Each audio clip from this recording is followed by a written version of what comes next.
My name is Gabrielle Houston. My pronouns are she, her, and I'm located on Long Island, New York. We're on Long Island. Hug. What has the COVID-19 experience been like for you and your loved ones? It's been a little bit of a bumpy ride. My father was laid off from his job, and me and my other siblings relied on him for health insurance, dental, um, pharmacy, and everything. So he lost all of that a few months ago. So my mother actually has underlying health conditions, so she hasn't been able to get what she needs. We're hoping to get health insurance back at some point.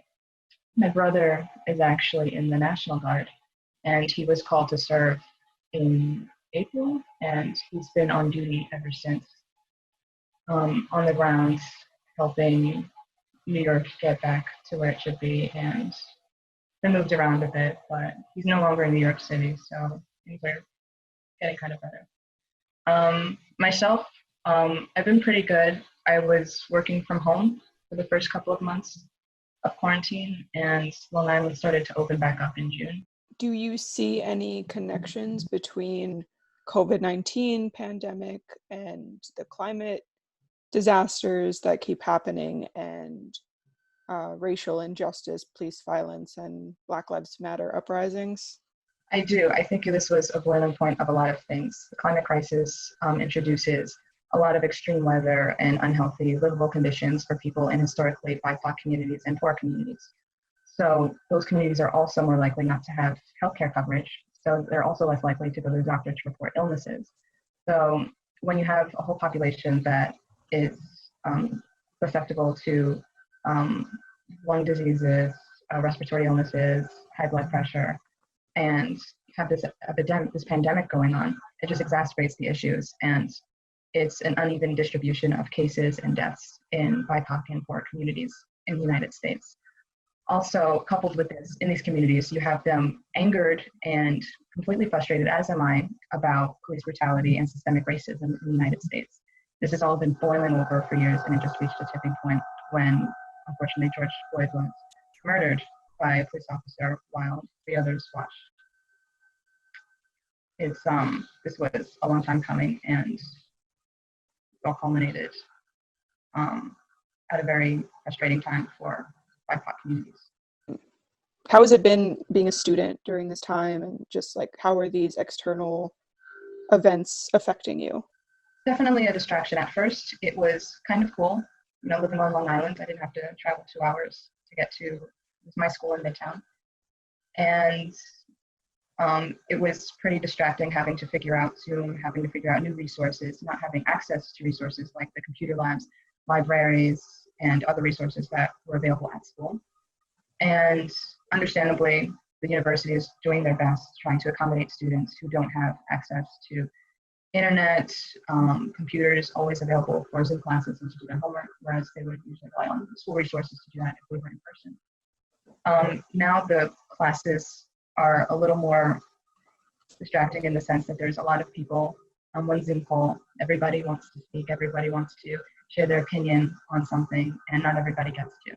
So it's a little distracting for, I suppose, also the faculty as well, trying to make sure that everybody's needs are met. And also, it feels as though I'm not getting the same quality education because I'm not in person in school. I'm not getting to see my classmates. I'm not getting to meet new people, meet my professors.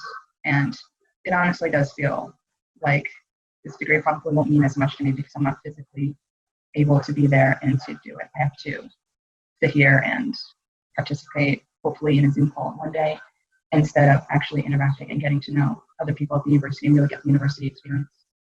Are there any signs of hope or anything that would bring you hope during this time? Definitely the protests that have been happening, a lot of the activism, all the young people getting involved. It's amazing seeing how many young people are getting involved in protests and in activism and lobbying. It's really fantastic. Yeah, that's been inspiring to me too. Are you feeling like you have an outlet and people that you can share in this moment with? Yeah, I have some close friends that I can speak to air grievances with and talk about next steps, classmates, and there are spaces at school at my school that you can meet other people who come from the same community as you, and you can talk about issues and say, okay, so what's going to happen next? What are we going to do? What can we do about it? Yeah, actually, the school had one on Friday in response to Breonna Taylor's murderers being basically let off the hook. It was a BIPOC community support event. I think it was a one-time event offered by Normal, I believe, and it was organized very quickly on a Friday or Thursday night, and it was just inviting anybody who had any strong feelings, anybody who wanted to air any grievances. It was just offering a space to do that and to offer some hope and to, you know, structure some action. Like, what can we do?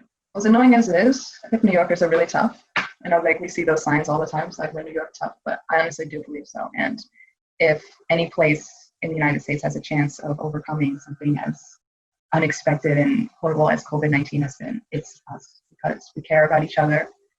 We don't let nothing mess with us, and we're tough. No, we're going to get through it, and we're going to help each other get through it. I completely agree about New York. Freaking love this state. Right? And Yankees to the end, bro.